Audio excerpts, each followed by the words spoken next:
It's been a while since we heard that song. Please. It gets better every time. I don't know how we're not on the Billboard 100. Should be by now. And I'm gonna it's hit been up I'm gonna hit up Taylor. I'm gonna hit up Taylor real quick, see if she'll make that a Taylor Swift original. oh, that's going on tour. That's going on tour. Can you imagine if somehow we got her to sing the Just a Drip theme song? Be huge. She'd be sitting here, she'd be skipping those Kansas City games. She'd be hanging out right here in the studio. Believe it. We're back at it. Just a Drip, episode 84. Like we never left, Mm, even though it's been a year, maybe a couple more months. it's been a Uh, year and some change. if you go But back to that's okay. episode We just 83, Is it a little even more gray. posted? Is 83 posted? Yeah. Oh yeah. Is it? It's up there. I It's feel got like like we have like one or two unpublished episodes from last year just sitting somewhere. 9 No, million views. really? Yep. 9 million views. Oh, Massive. it only got 500,000 more views since the last time I checked, obviously. That's it. That's it. It's working really well. Uh, I don't know what you've been doing for the last year, but I definitely got some things knocked off the bucket list. Took a trip across the Okay, hold pond. on. Hold on. Stop. What? When you're saying you have these things knocked off your bucket list, are you saying this like tongue in cheek, or do you really have a list? Because if so, I need that list exposed right now. I'm not sending you that list. But there's something I really wanted to do, and I did it. Okay. All right. Being a massive cigar fan, there's a place in London that I wanted to go to called David Off of London, and it's owned by Eddie and Edward Sarhakian. Probably not saying their last name right. Edward is the dad, and I got lucky. The day I went, they were both there, and got my Oh, picture with them. Picked up a lighter I've wanted for a while. Got some cigars from the spot. Uh, it was great. It was awesome. Got to see Paris. I Got to never see heard of these London. dudes. You got to be in the mix to Yeah, you got to to be be in those international, circles. international player, kind of like you. Yeah, no big deal. No big deal. No, it's not. And then finished off our trip in Scotland. So School. that was my favorite part Okay, by with far. like why? What was so good about Scotland? I think it was more open. Something I've never experienced because I've first time over there. Uh, Paris and London, probably because it's older, like really old. Everything's really small. So the quarters, bathrooms. I mean, we're used to our houses. We can sprawl out and do all this. It's not like that over there. At least not my experience. So everything's on a smaller scale. Scotland things are larger. And I dug that. And it's probably not so much like if without opening a history book, it's probably not so much that one's older than the other, more so than it is just concentration of people to those cities from the old ages to now. Like Yeah. you can't once you build, once you get a high population or high density of people, and then you build all those buildings together, and people are pulling carts and having just horses to then having forwarding into 2023, you can't you'd have to tear down buildings to widen the streets, right? And then like the buildings are probably taller because they're these cities of major finance or and tourism. And then you destroy all the nostalgia from 500 years ago or however old these buildings are. It was Yeah, it was I like going mean, in a time warp. It really was. So that was cool. Took a bunch of I photos. like I like to I like to just jump in the DeLorean when I warp time. Got one of those. 88. Yeah, I got one. I got one in the garage. What have you been doing for the last year? George, I haven't been listen to everybody out there that's been wondering. I ain't been doing shit. I ain't done nothing. Didn't you just go to I Disneyland or haven't been something? I Seattle? think that was in Somewhere. April.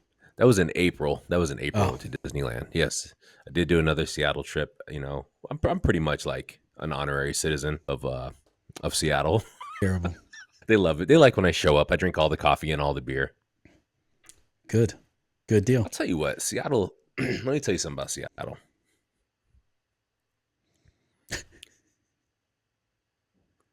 That city is soft. It's like Really? when you go up there, yeah, it's just soft, and I mean it like people are soft. Like, you have a couple of different kinds of people, but like when you really start paying attention, a lot of people in Seattle don't really want to talk to you if you're not like in their circle of friends per se. It's kind of like an LA vibe, right? But then again, on the same note, people aren't rude. Everybody's really kind of just minding their own business.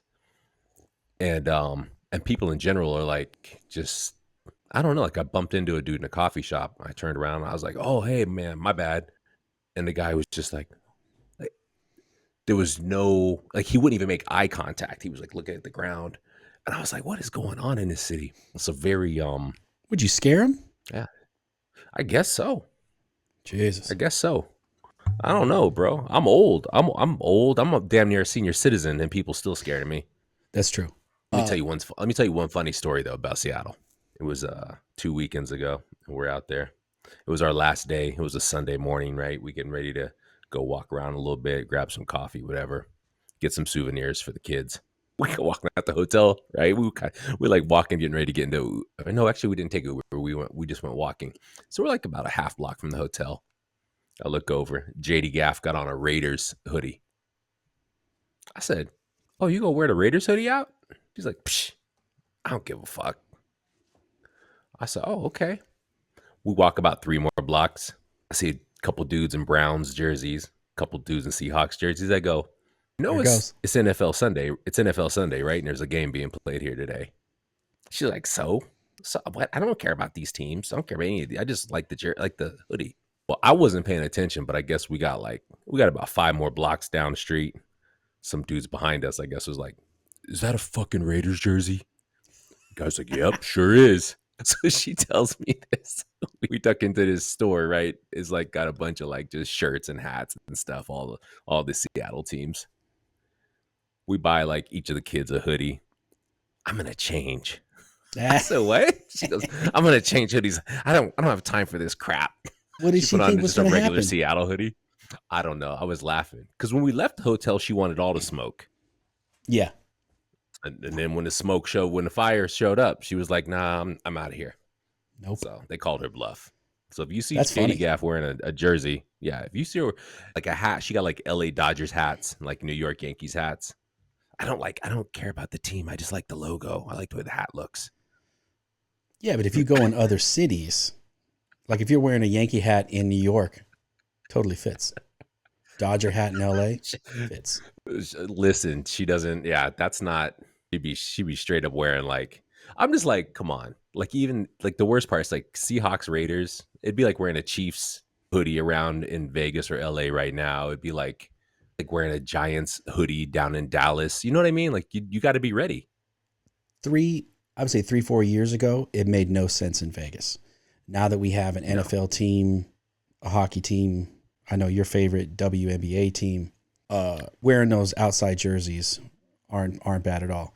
And Vegas, there's no issues with wearing outside gear here. Like you're not going to get any flack nah. from, well, maybe not, but from like Raider fans. Like, hey, you can't wear that Chiefs jersey in this stadium. It's like, no, this whole town's built on hospitality and visitors and tourism.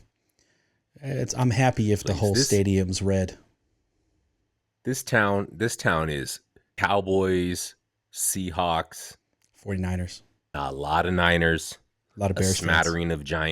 smattering of Giants fans from all the East Coast people that flocked over. Yeah, Broncos. Like this it's a isn't lot. a Raiders loyal It's a lot. city still. Yeah. I love it. Speaking of all these sports, well, actually just NFL. Oh, I started watching a lot of college football, okay. and my buddy I got haven't me watched a game. into one. I haven't watched a full game of anything this year, George. Oh, I'm digging it. I'm digging it. This is I crazy was because I've been trying to talk college. I've been trying to talk college football with you for the last like 3 years, and you're like, "Yeah, I don't watch that shit." well, I'm on it now, and I think Coach Bullshit. Prime helped with that. I just the way his whole demeanor was, all that I thought it was cool. And Who would have then, thought it would have been a black coach brought George into college football? Get hey, out of here. he's polarizing. So I also I also got an app on, and I won't give them a shout out because they're not paying me, but one of these apps you can put bets on. So my Oh, okay. weak ass handicapper attempts $5 a game. That's it. And so I'll pick like 6 games on Saturday, 6 games on Sunday, Okay. and cleaned house yesterday. 2 Oh losses, yeah. 4 wins, and I hit a 3-team parlay. I was So gonna say, yeah. no How are big you deal. placing these bets? No Okay. big deal. Right on the app.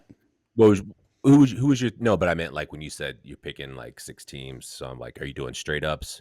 You doing you doing money lines? What do what are we doing Depends. here? So We taking I under don't want to. overs?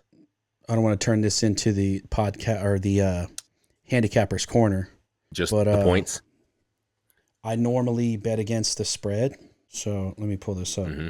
I'm sure that the audience loves this. Massive audience loves this. So Clemson, Arkansas, Louisville, Alabama, and Michigan, I all bet with the spread or against the spread or whatever it was. Okay. And then Gotcha. Georgia and Missouri. Is that who played yesterday? I took the I over. ain't watch it. I took the over, and they did not go over 55.5. So, but my parlay, Clemson, Arkansas, and Arizona, just straight money That line hit. to win, and they all won. So $5 How got much you me make back off that? $64. $64. I ain't mad at that's good. So that's like a It's half been a a long ticket time guess. since it's been a long fuck it is. It's been a long time since I put any money on a ticket. It gives something a little extra. Like I probably wouldn't watch college football if it wasn't for that. Oh, But now that I'm watching, getting a little more into the games, into the players. I wish Colorado was playing better because they really like. I didn't miss a game for the first 4 weeks. I thought it was so much fun to anybody watch. did. They came out of the gate against TCU, and that was a great game. It was a great game. That was a fight, a shootout. They were scrapping. They were, But listen, I think really what really counts is Utah State with the win over San Diego State yesterday. That's all we need to worry about. of course. Thank you. And Thank you for did they acknowledging win? that, George? Yeah, sure did. Something to write home That's what I'm about. talking about. I mean, we lost to a couple other teams, but listen, we lost. It was the 4th game of the season. We lost to James Madison University. You want to Is that a ask big where's James school? Madison University? It's in the western segment of Virginia, and that's where our boy Dave Hardy teaches at. Really? Yeah, he's a professor out there in the design program. Ballin'. These dudes, James Madison Dukes, they are 9-0 this year. Man, James they're Madison balling. Dukes. Look at this. Big time. They're doing pretty good. They basically trying to be undefeated. They're in the Sun Belt East. Who's in the Sun Belt? Okay. Hey, this isn't just the snaps. Just the this is just We'll start the that one later. we bring this back to coffee. Well, we both got into this coffee. If we're going to start this coffee review, we're both doing the Felloween from Fellows texting ordering service. It's pretty Indeed. sweet. How I'm getting the majority of my coffee these days. This is the Felloween 3 from Brandywine Roasters. Ethiopia Gira Anaerobic Natural. It's got tastes of strawberry, blueberry, cherry wine. Process is an anaerobic and natural. These varietals, I don't understand what any of these numbers mean. I don't, George, I looked at the varietals too, and I mean, 1974, that was a good year. So you got 74. Yeah. That's what that means? Yeah, pretty much. It means like 1974 best year, so then therefore this is the best coffee. You know what I mean? Yeah. Yeah, but it's got 74-110-112. I don't know what that means. There must be different like sections of the farm or something. That's where the players dwell, right? 112 where the players dwell. You're an idiot. And then this one's kicking off the Masels, 2,000 to 2,200. So that's impressive. That's good. Greg, I had this in both drip and in the Fellows Press. Way better out of the Fellows Press. I don't know how did you brew this up? I've done both. I've had it a few times this week just to get prepared for this episode. I've done both the same way. I've done pour over actually, and then I've done the press. And if I have to be honest, I love the AeroPress. I've actually been using it a lot more myself too. This recently. If I have to be honest, I like this better in a pour over, because I think it's a bit more. Here we go. It's a bit more delicate. It's like the flavors I think are more pronounced because the coffee itself isn't as syrupy and strong. It's a Okay. bit more. It's a bit stronger. The coffee's a bit more bold in presentation, I think, coming out of the press, and I think that's because this isn't like. So I had read this is a couple months ago. I was reading about how like a conical drip versus a flatbed brewer, right? So technically, the AeroPress is a flatbed because it's, the coffee lays flat there and it's got all the holes perforated that everything pushes through. It Hmm. says that the conical, like if you do a pour over or a machine that has a conical, that's going to produce a more tea like mouthfeel and flavor profile. Mm, Whereas the anything that's flatbed is going to be a bit more, the flavors are going to be more developed, right? And that's going to give you bolder tastes, I guess. So I think that's what's going on here. I think this is already somewhat of a very strong coffee because of that heavy berry. I really get a lot of strawberry in this. It's tons a of very berry. berry and syrupy coffee, anyways. So I think that going a little bit the other way and brewing it with like a conical and making the flavors more delicate is actually better. However, this coffee is dope. This coffee's dope. I don't think there's It's a good. I don't think this is like a let me pick it apart type of coffee. It's been great both ways. I've made it. It's delicious hot, it's delicious cold. It's I don't want to say typical, but it's what you would expect. It's better than what you would expect in my opinion from an Ethiopian with a berry profile. I'd say so. Very Yeah, much so. it's just I don't know what cherry wine tastes like, but I don't know. I Yeah, I'm think not this is a drinking that. very nice. I got definitely got the berry after the brew. Out of the bag, got raw sugar, black licorice, and a little bit of citrus. Um, What have the you've been using Chat AI to write your flavor descriptors? What's going on? I have a Chat sophisticated GPT? palate. It my nose, my senses pull out those things. I know you get it out of the bag now that I've said it. No. Uh, After brew, just smelling the brew out of the French press. Berry tones for sure, citrus, but no, I didn't get any citrus on taste. Definitely a berry blast. I wouldn't call this berry white. Definitely a berry black because we do drink black coffee, so it fits perfectly. Uh, Way more flavors out of the Rest in peace, Barry press. White. More flavors out of the press. Barry White was like the second concert I ever went to. Was it? Was. And let How me old tell were you, you? I think it was like 19 or 20. What happened was Oh I shit. bought my mom tickets. I bought my mom tickets to go see Barry White. And came home from Christmas break and she had the tickets. And like the next week she was like, hey, will you go to Barry White with me? I was like, nah, that's for you and your homegirl or, find you a man, go, She's like, nobody can go. Nobody can go. You want to go? And I was like, man, I don't want to go no goddamn Barry White, which like, I like his music. I'm not going to lie. Like I listened to it at home when I was a kid. I'll tell you what, it was in the old Aladdin theater. And that to this day is the best sounding concert I've ever been to in my entire life. Really? The his Love Unlimited Orchestra is probably the best live band I to this day have ever heard. That's Hmm. how damn good they were. How big is the band? Unbelievable. I mean, like there's probably like 12 people in it, I think, at the time. Really? They had everything, bro. Strings, horns, piano, percussion. It was dope. It was really dope. Yeah, I only know the very popular songs. There wasn't a lot of extended play when I was a kid. I definitely wasn't going to a concert at 18 years You, old. you telling me your mom and dad went like, hey, let's put on some Barry White. Oh yeah. Do do do do do do do do do do. No, I didn't hear that. They didn't pop Good the stuff though. 8 track in and the They Barry White 8 track.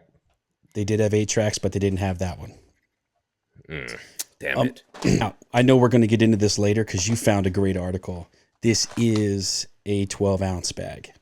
Apparently, this is dying out. We'll get into that later. Berry Blasts. This thing says Wilmington, Delaware. Small batch Yeah, roasted that's in I think Wilmington, Delaware. that's where Brandywine Roasters is located. Gotcha. Bag design, Greg. Pretty basic. I mean, yeah, but I can always respect a custom illustration. And if you go to we'll list it in the show notes. If you go to Brandywine Roasters website, you'll see that that's kind of their thing. Is all of their bags have these limited edition, or they like profile different artists within different seasons and stuff. So I think that's kind of cool because it becomes a bit of a collector's item. Just if you're into art of any type. You can kind of see it, the rubber press on there. I thought was kind of cool, like an old school Yeah, wax the little stamp. stamp. Yeah, it's But this nice. one's not wax. It just came off my bag.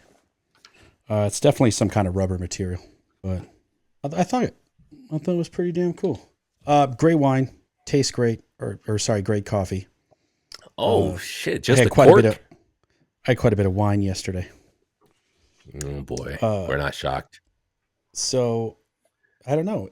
Other than that, I thought this was great. Gregor, you got any other notes on this?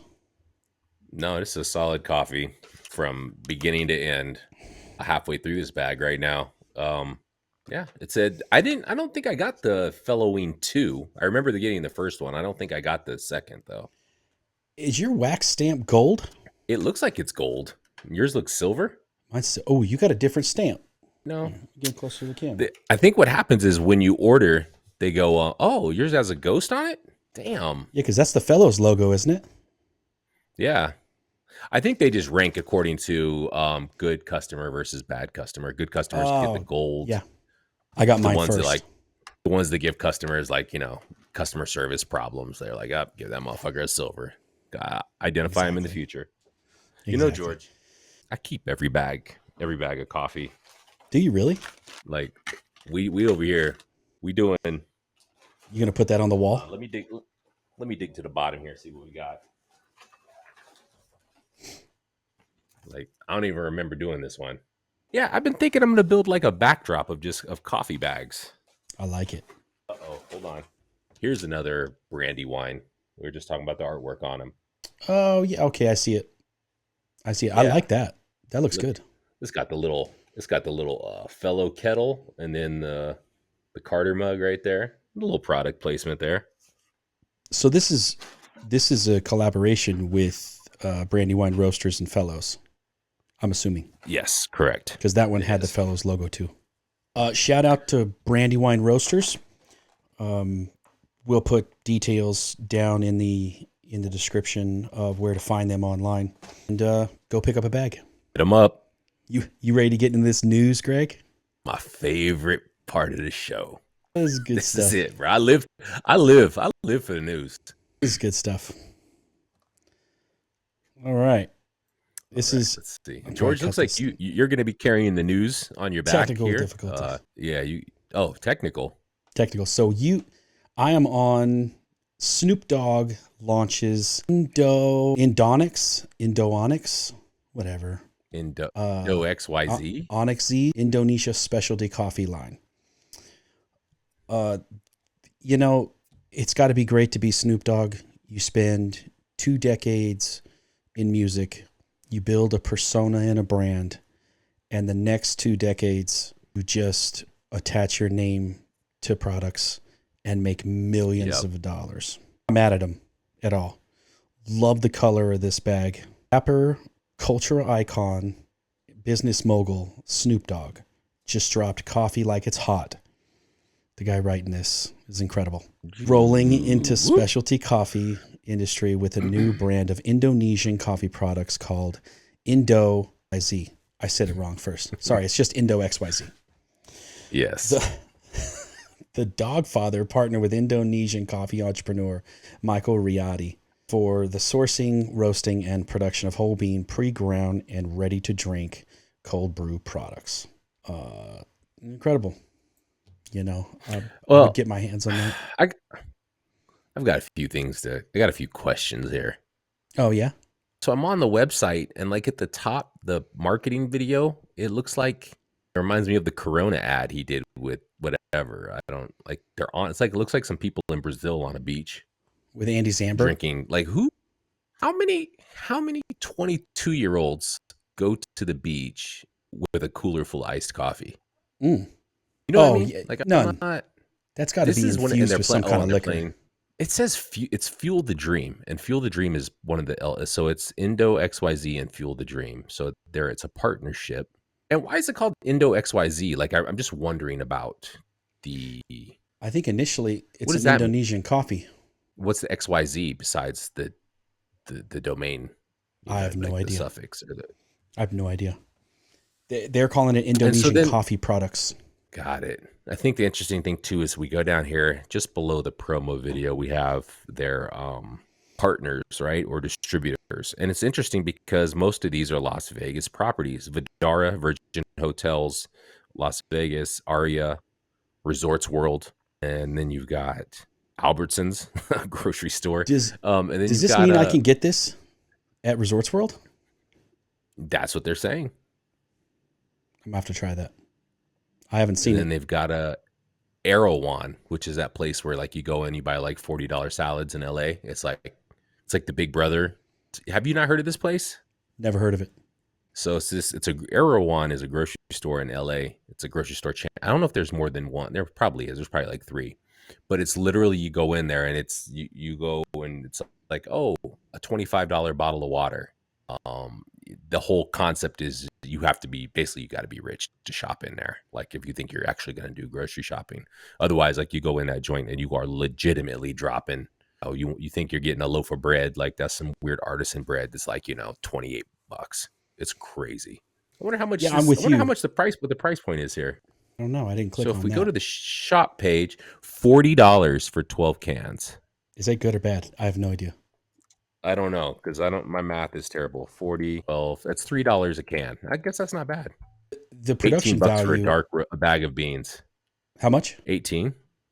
It's dark roast, so I'm a little worried about that. But Oh, get over roasted. yeah, basically burnt roast. It's hard to get a good dark roast, people. I think you probably know this.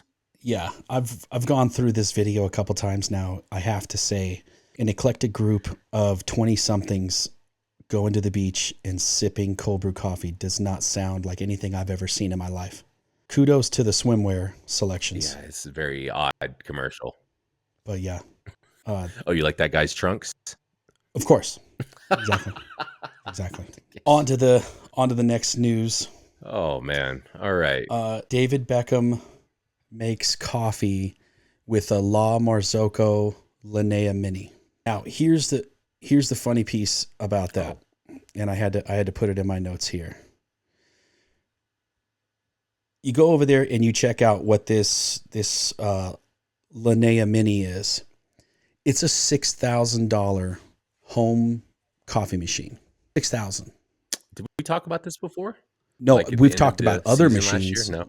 La Marzocco is not Okay. a cheap, inexpensive system.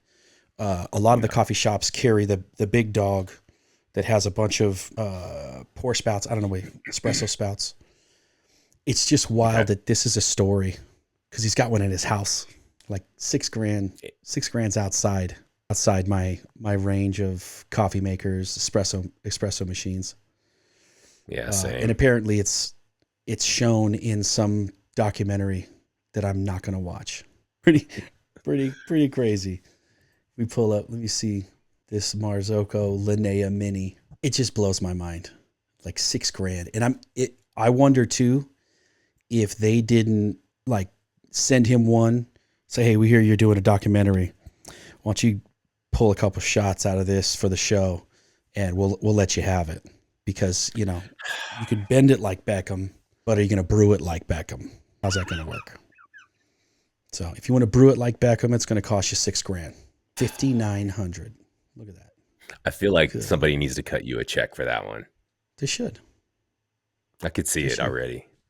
Hey, La Marzocco, you want to send me this $6,000 machine? I'm ready. I will brewing like Beckham magic. all day. Brew it like Beckham. Brew it like Beckham. I like it. Cut the check. We need funding. So I just thought that was interesting. I mean, it is. Types. Maybe he's really, really into coffee, right? Maybe like that's his thing. He's like, oh, let me. Oh, hold on. He's like, hey, Posh, chill. I'm gonna go over here, duck into the La Morosco store real quick.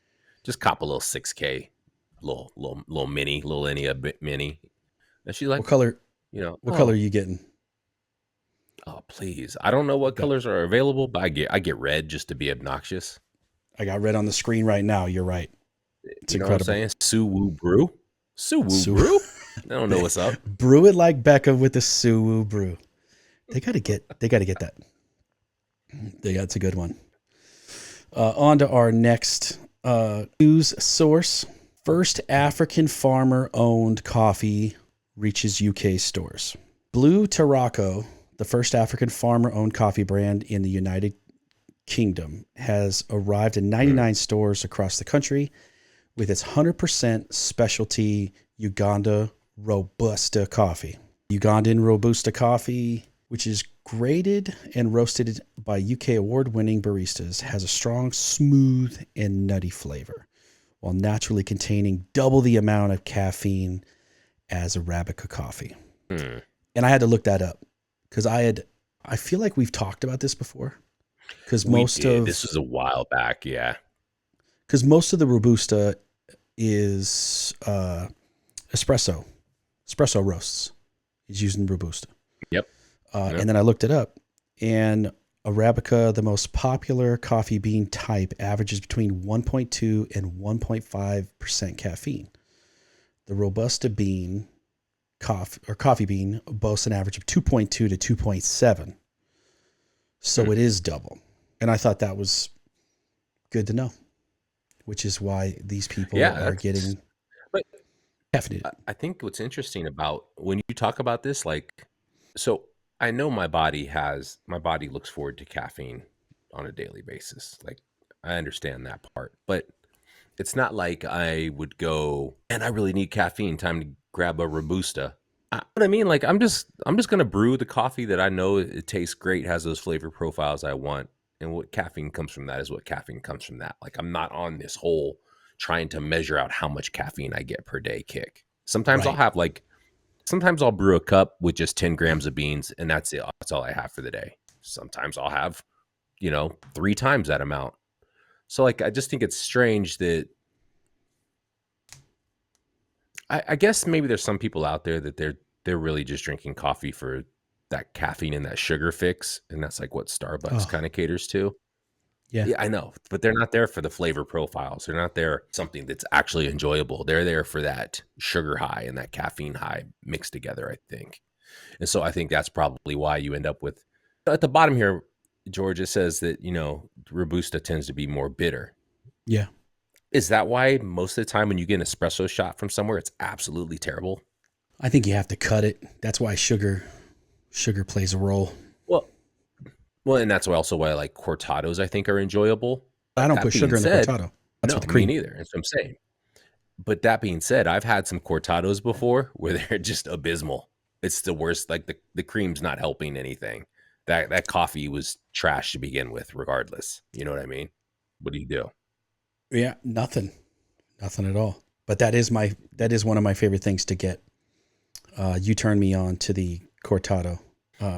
Oh, Our top viewed clip on YouTube is the machine that I got that does the auto. I don't know why I'm drawing a blank on yeah, what it's yeah, yeah, called yeah. right now.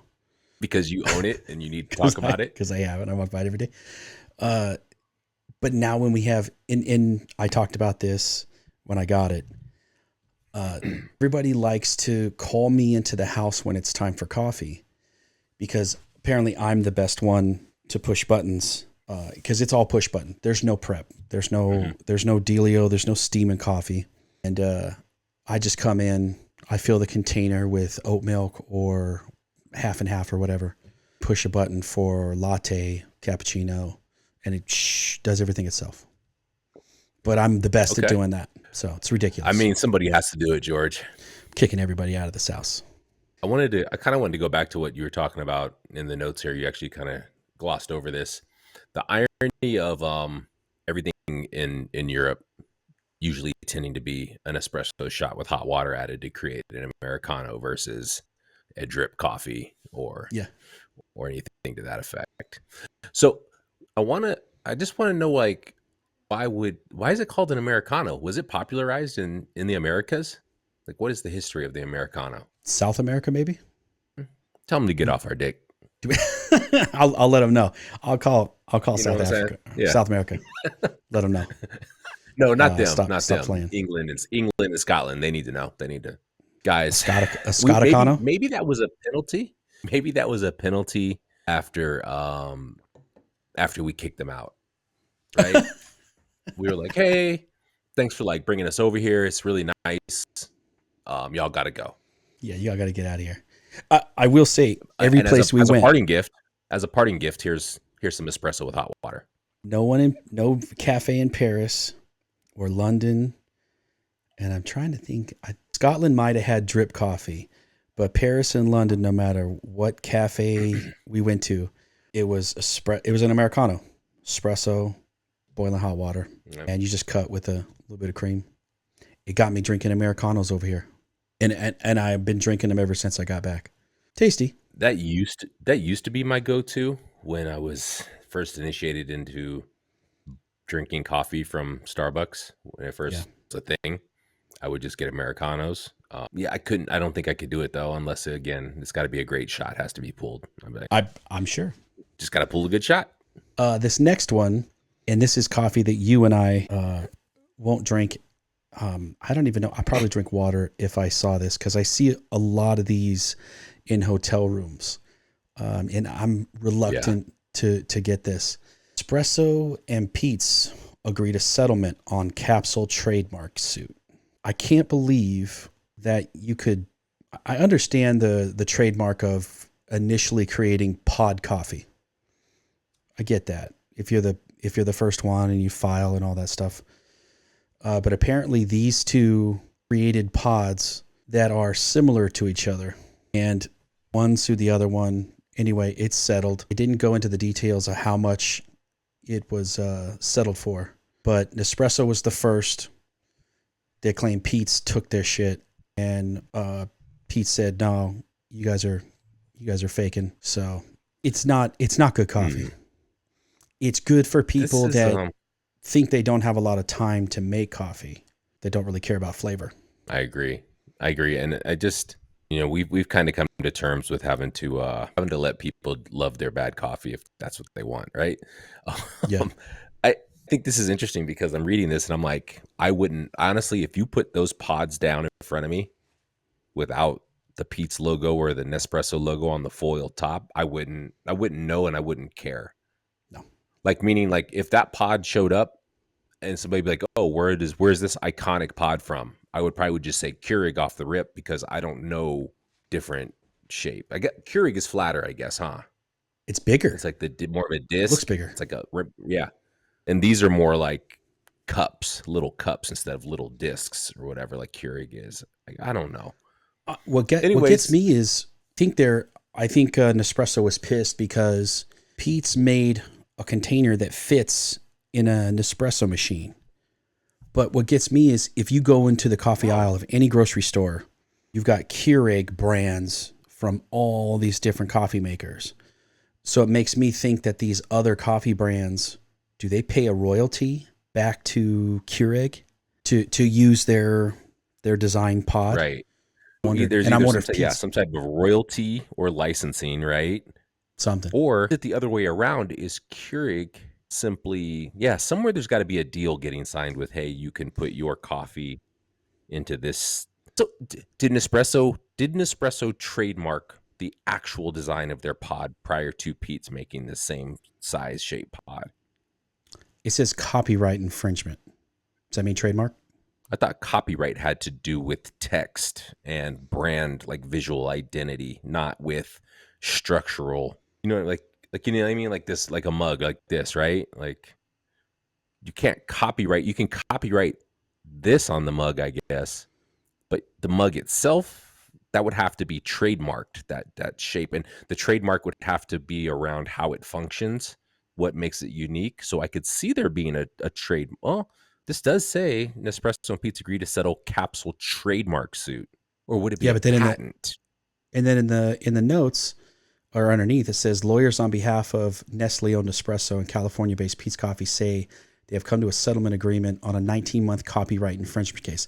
So maybe they used the writer messed up and said copyright instead of trademark. We got to the bottom of that. Okay. Where's it? Nick Brown? I mean, yeah. Fix your article because you used the wrong term. At the end of the day, I don't think I care too much. But does Pete's make machines? Do they make machines to use capsules in, or no? I don't think so. Because in my opinion, Nespresso should just be happy that other coffees are like supporting their machine viability. Like, I don't.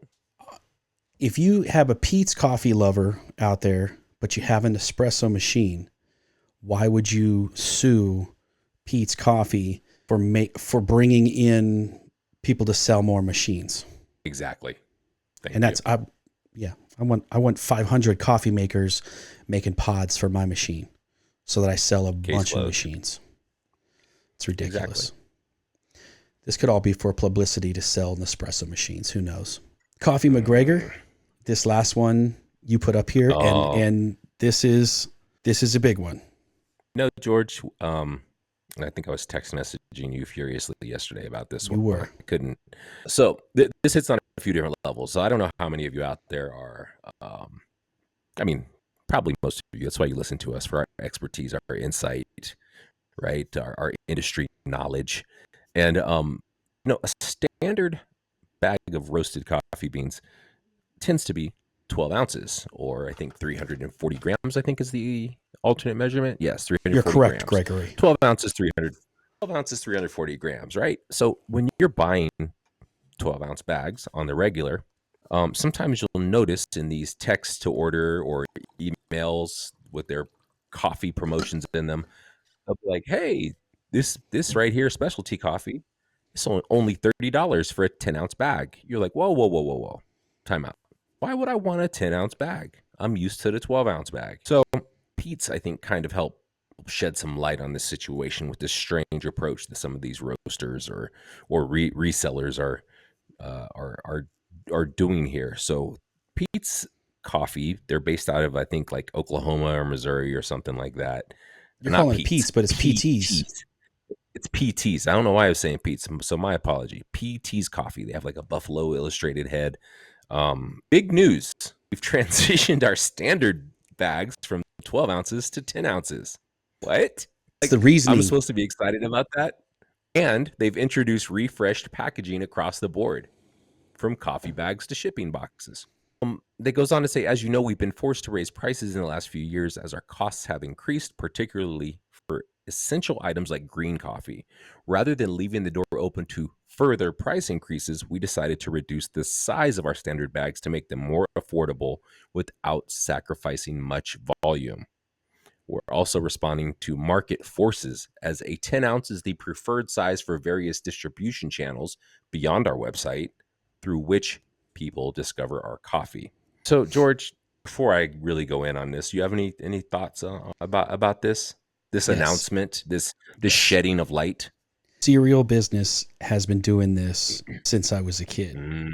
When you were little, I'm going to use Cocoa Pebbles because that was my favorite when I was a kid. Used to come in a massive box, like pretty big brick box. You read, it's got cartoons, shit on the back, all kinds of stuff. Came with a toy all the time. I don't remember the size, but I remember the box was massive. Now that I'm I'm in my 30s now, probably like 32. And these boxes are miniature. And they cost double what they were when I was a kid. So take these guys. So instead of raising the price for 12 ounces, which is going to make me buy more because now you're giving me less coffee, they give me less coffee for the same price. And that's supposed to benefit me. And it just doesn't. Keep giving me a 12-ounce bag and charge me $2 more a bag. I don't understand this. And I think the driving force behind this is pull and pour and fellow texting to coffee service. And that brings up, we need to put our own texting coffee service together. And it's going to be called 12-ounce text to coffee service. Every bag is 12 ounces. This bullshit. You only make a 10-ounce bag? No. We need to get Pull and Pour and Fellow and these other ordering services. We need to get in touch with some people. I want to say, why 10-ounce bag instead of 12-ounce bag?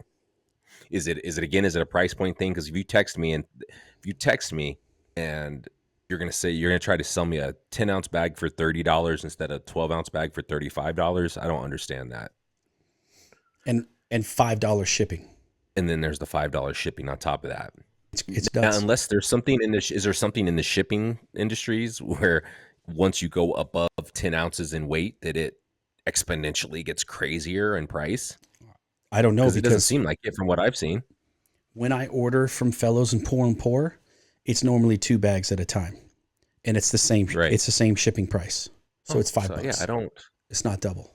It So makes no sense to at the me. end of the day, the bottom line is you're still paying more per ounce of coffee, regardless of if you say, "Oh, we're going to sell you the same. We're going to sell you less amount for the same price you're used to." As opposed to selling me the same amount for a greater price than I'm used to. I'm still paying more per ounce of coffee. And if I'm a person who's an avid coffee drinker or regular coffee drinker, I was talking to JD Gaff about this the other day. I'm like, if when you go to the grocery store as an adult, you go when you buy X amount of packs of chicken breast or X packs of, pasta, whether it's noodles or a bag of rice, you know approximately how long that's going to last in your household because you know typically how you use these regular items in your household. So the same applies to coffee. If I buy a 12-ounce bag of coffee, I know I'm going to get through that in around a week. Why do I want to then say, let me downshift to a 10-ounce bag of coffee so I can run out before the week's over? That doesn't make any sense. That's it. What you just said It doesn't is make any why sense. I don't understand. Is it a mind game? Is it a mind game to make people buy 2 bags of 10-ounce coffee? Yes. Did they maybe find a way that shows if they sell it in 10 ounces, people will then say, well, that's not going to be enough. Let me buy 2 versus if they buy 12 and go, oh, that should be okay. I think you're right. I think that's spot on. Exactly why. We're going to sell more coffee because we're making the bag smaller. Yeah. It's 100%. Yep. These guys are rascals. So yeah, well, I can't say I really out, like it. I don't like it. Terrible. PTs do better. And Pull and Pour and Fellows, stop texting me. I want you to create lists. You got a list of people who will purchase 4-ounce bags, 6-ounce bags, 3 bags of 4 ounces. Put me on the list of 12-ounce only. I emailed them back on this because they sent me a survey on, radar texting service. And first thing I wrote in the comments, text me if it ain't 12 ounces. I'm not going to buy it. I'm not even going to pay attention. I'm going to delete it. I'm going to delete the text. Mm-hmm. And, somebody emailed back and said, thank you for your feedback, but they don't give a shit. We don't care. We don't care. But you did a survey feedback and we're going to disregard it. I want to see how much of their demo. It has to be a good clip because they keep doing it. They keep doing 4-ounce bags and 8-ounce bags. Yep. Like I feel like in a year from now, PT is going to come out and said, guess what? 8-ounce bags. Big news. Big news. We're going to extend this offer to you. 8-ounce bags of coffee. Used to be 12. Now it's 8. Same price as 12. This is for you. I'm just going to come in and be like, George, guess what? Big news. Shutting down the studio. Shutting down the studio. We ain't dealing with these 8-ounce bags no more. No, it's kind of ridiculous. Any shout outs, Gregor? I got a couple. George, shout out to you for, circling back to the JTD podcast with me. It's nice to be back. I feel a little rusty today. I'm a bit older. Some of you guys don't know this. A lot. Just a little bit. Creeping up there. So, a little brain fog, a little bit tired, but I'm gonna keep flexing these podcast muscles because there's a lot of people out there that's stolen our format in the meantime, and I'm gonna come back and take the crown.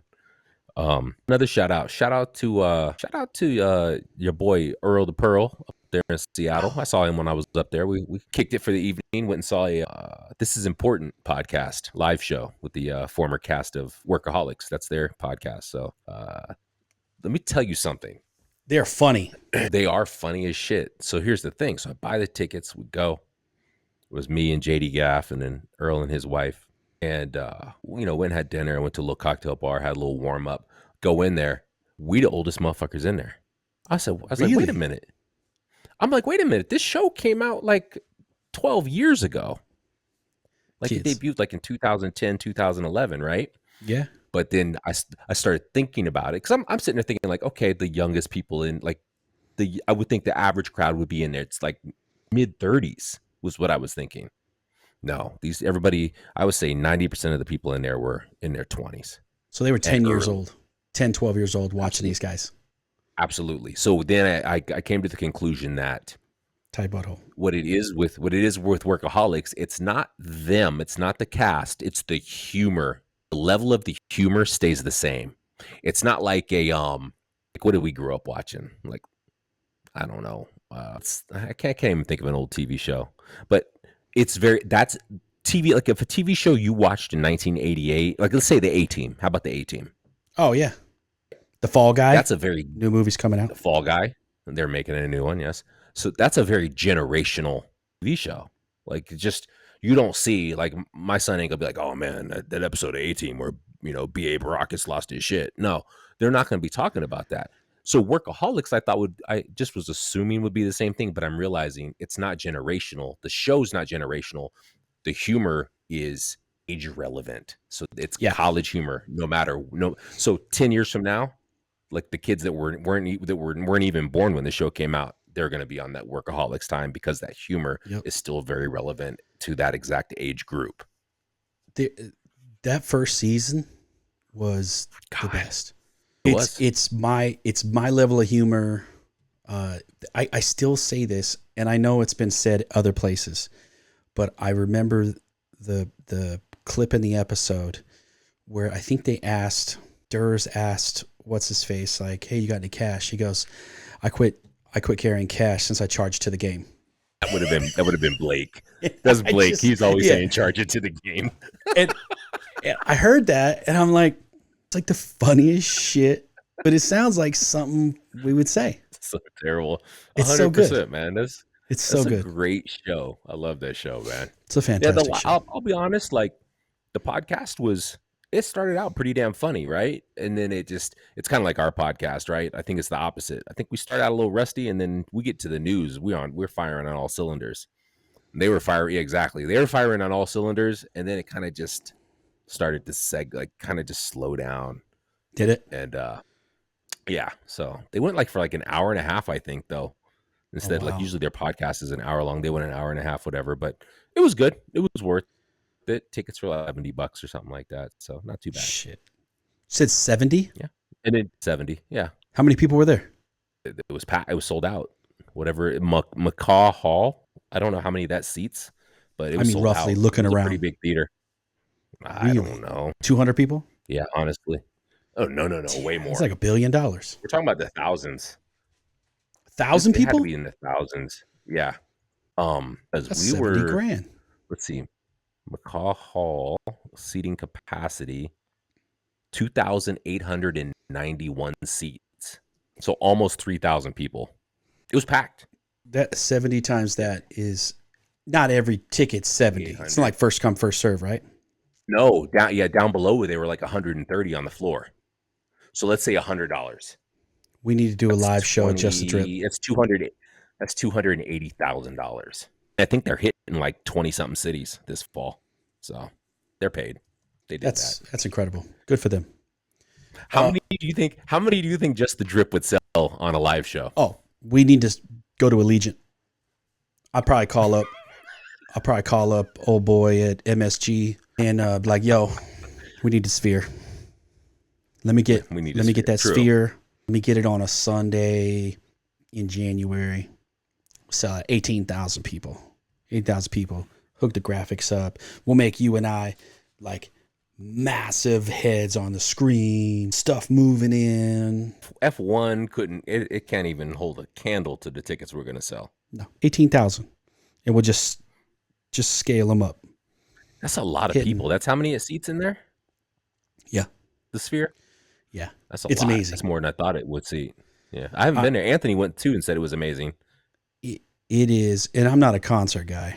I mean, Yeah. I would go like if you were like, yo, Greg, me and JD Gaff got 4 tickets. This other couple backed out to a Barry White concert. I would go with Wow. you. Be like, all right, We sound need is a incredible. DeLorean because rest in peace, Barry White. Right. Yeah, I The bet it sound is sounds dope. incredible.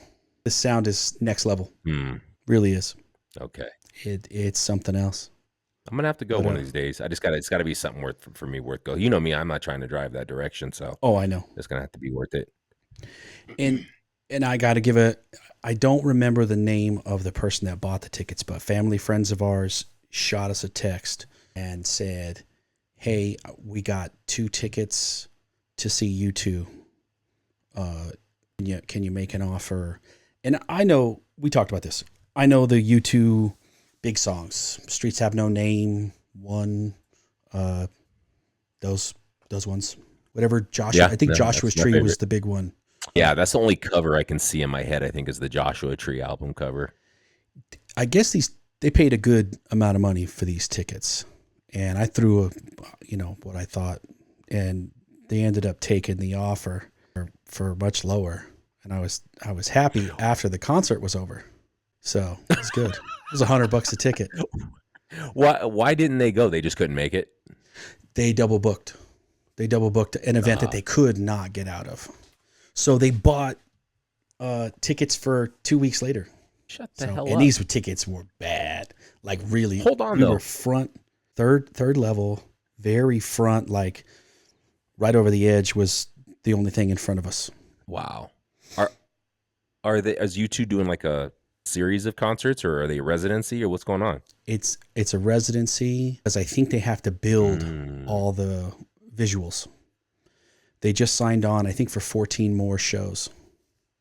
Oh wow. Okay. So That's crazy. it's an experience. Like the whole middle of the I show, bet. I didn't know the songs. I didn't know Christy's singing along. I had no idea she was that big of a U2 fan. And she's singing along and she looks at me and she goes, "You know the words to this song?" And I'm like, "I'd never heard this song in my life." But it was, even if I didn't know the words, the visuals all around the sphere, and then the audio's next level. Like so 18,000 people, even if they're whispering, it's going to create a lot of sound and maybe bounce in there. Yeah. You got Bono on the mic and he's like, "Hey, 18,000 people in here and you can still hear me whisper like I'm sitting next to you." And he was dead accurate. It was like he was sitting like right here talking to me, but he was if you're on the 3rd level, they're a good distance away down, but the visuals are so awesome. It doesn't matter. It's really cool. It's really cool. All right. I'm gonna have to wait to see whatever the hell is gonna show up that's gonna make me want to go see it. My personal opinion, the best seats are level 300 or 400. Level 100, 200, if you can get to the very, very front, but then you're going to be watching the show like this. Because you won't, Because at least 300, 400, effect. it's like Right. all within your view right here. And that, Yeah. I think that helps. I guess if you think back, did you ever go to the Omnimax when it was at Caesars before they tore it down? Portland, Oregon. Okay. Portland, Same Oregon thing. has a place called OMSI, and they have Yeah. whatever you call that. There's a word for it. I used to love that Omnimax. I like that domed experience like that, and obviously way much smaller scale than the Sphere is. But yeah, I like that. I think the Sphere is like 18,000 or 18K instead of like a 4K TV. It's a 18K TV. That's something wild. like that. If you were to, I remember put the details when we were flying to Seattle and back. Like obviously, it's the first time I've flown since the Sphere has been completed, and it looks really dope from the sky. It's crazy. at night. It looks like when you see the Sphere. Yeah, because we saw it was nighttime. The sun had gone down when we came back. When you see it, it looks fake. It looks like it's being rendered there by something. Like it's just the way the brightness and the clarity of those visuals on the outside of it makes it look like it is just post production on a landscape. I want to say his name's Dolan, James Dolan, the Madison Square Garden owner guy. Uh, Hmm. he was getting ridiculed. Madison Square Garden was getting ridiculed for going over budget and all this. Everybody was like, "This is a bust. The Sphere's never going to make it. This and that." And literally, they turned it on one night, And everybody and it and their was like, mama. "This is the coolest thing in Las Vegas." Lunch with one of the guys works over at the Wynn. He said people are booking rooms with a Sphere view, so when they're in their room at night, they can see all the stuff going on with the Sphere. That's And crazy. it's like, for real? That's wild. I would never That's think that. yeah. Probably because I live here. I guess it's like when people like at Aria and stuff like that wanted the view where they could see the fountains at Bellagio, right? They charge more for that view. So the I Sphere bet. just became the next one of those Yeah. man-made attractions that people want to view from their room. The number I remember reading is to advertise, and it's like a day worth of advertising. I think different segments, $400,000 to advertise on Yeah, the it's Sphere. crazy. It's So like I crazy saw, that ad dollar. they did something for the Texas Rangers because Texas Rangers just won the World Series, and they put a big baseball with the Texas logo on it. Is that like Yeah. a free thing that Sphere like said, "Yo, congratulations," and then put that on? I can't imagine the Texas Rangers wrote a check for $400,000 so they'd put a baseball can't on either. the Sphere. I don't see Well, that all I happening. know is once Oakland finally gives up the A's and they're here, we ain't putting no more Texas Rangers on the Sphere. We will if they win the World Series. Nah, fuck that. We put in Oakland. Texas wins the series. We go ahead and still put I said Oakland. We put that Las Vegas A's logo up there. LVA baby. People in I hope Oakland that are mad. I hope that doesn't happen. It is happening. It's already done. It's a Nah, done deal. Are you no way. sad because the Tropicana Hotel is going to get Not at demolished? all. I think the owner of the A's is trying to cash in because if you go back and look at the Raiders deal, the Raiders were worth $2.5 billion when they were still in California. They moved to Vegas. It's worth $5 billion.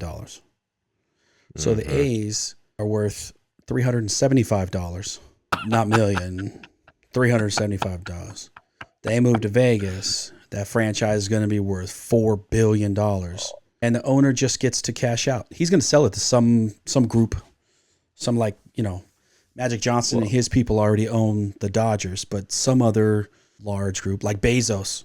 Bezos probably go, "Yo, give me the A's, put it in And he's Amazon like, Stadium." he hits the Which he I'm hits not that mad at PayPal that. payment on it. What's that? Nothing. I just say Oh, he Bezos just goes in his PayPal account, buys the A's. There we go. click and buy with Apple Pay, Yeah, just Amazon Pay. that's his little, what's that called? That little what's it called? The in See, businesses, the petty cash. He's like, oh, let me hit that petty cash real quick. Cop the seriously, sports team. what's $5 Yeah. billion to him? Nothing. And some shit like that happens though. It just pisses me off because if you're a baseball fan, they spend no money to try and win. It's we're going to put a team out there. We're going to spend as little as possible, and we're going to make a fortune on the TV money. Mm-hmm. And then he's going to, now that the TV deal, because of his attendance or something, the TV deal is going to run out. He's going to move it to Vegas, sell the franchise. He gets to cash out. And hopefully he sells to some group that wants to win the World Series, and we start paying players to win. That's what sucks to me. In a way, and I understand that. And I watched a video a few months ago when they were interviewing people in Oakland about it and how they're pissed. They are furious. Like, my father and my grandfather used to take me to the games. Da, da, da, da. And I get it. There's there's definitely a legacy behind these sports franchises in these older cities. The problem is exactly like you said. The formula for Vegas is a no-brainer if you have sports teams here. We're already a big destination that has, obviously the pandemic came through and kicked everybody's ass in the city for a minute, but at the end of the day, people are coming to Vegas regardless of what sports team is here. Therefore, you put a sports team here, all you're doing is providing another source of entertainment for somebody. For example, let's say the Raiders. I come to Vegas, I'm looking at the weekend. Okay, we're gonna do this on Friday night, Saturday. Oh, the Raiders are playing. Who are they playing? Oh, they're playing, Kansas City. Oh, I heard that's a rivalry game. I don't really like football. Me neither, but we should check out that stadium. Fuck it, let's do it. Yeah. What else are we gonna do on Sunday? Our flight doesn't leave till 8 o'clock at night or on Monday morning. You know what I mean? And so Yeah. people are going to go to that stadium. You see that stadium, you're like, that shit looks dope over there across. Like you can see it across the freeway. Like, damn, that thing is dope. Fuck it, let's go over there. So it's the Golden Knights play basically right there on the strip. They're just a whole parking lot back from it in T-Mobile. And now they're talking about putting the A's on the strip. It's guaranteed attendance. It's Yes, it guaranteed is. attendance, even if not for the hometown fans, the traveling fans. It's Hey, that's who fills the what game seats. should we go to this year? Oh, let's go to that Vegas game for sure. Because There you California go. people can drive. Yep.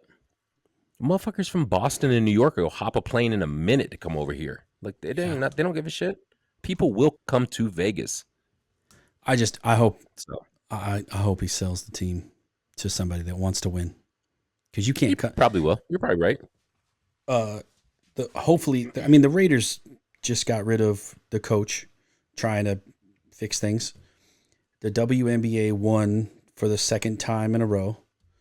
Golden Knights won the Stanley Cup in 6 years. So if you come into Vegas, you better try to win. At least do something to try and win. Because he ain't trying to win at home. No. So, No, Greg, yeah, he's pissed. Oh, I'm sorry. I He's didn't mean what? to cut you off, George. No, I'm Oh, just go saying ahead. he's definitely like in a desperate situation, really, between Yeah. the attendance being down so low over there in Oakland and pissing off what the mayor and everybody else and their mama over there. Like he's like, I think you're right. I think the move is just a cash out concern for him at this point. Yeah, I definitely think so. So yeah. Well, we've been talking on all the good stuff for over an hour. If we gave these people I enough, mean, yeah. This is kind of just the sports, but that's okay. that's okay. They wanted to know this stuff. Coffee was massive. Greg, have a great week. We'll see you on the next one. George, yeah, good to see you. And Yeah. remember, death to 10-ounce bags. Death 10-ounce bags. Stay Death to 12. 10-ounce bags. Later. Black power.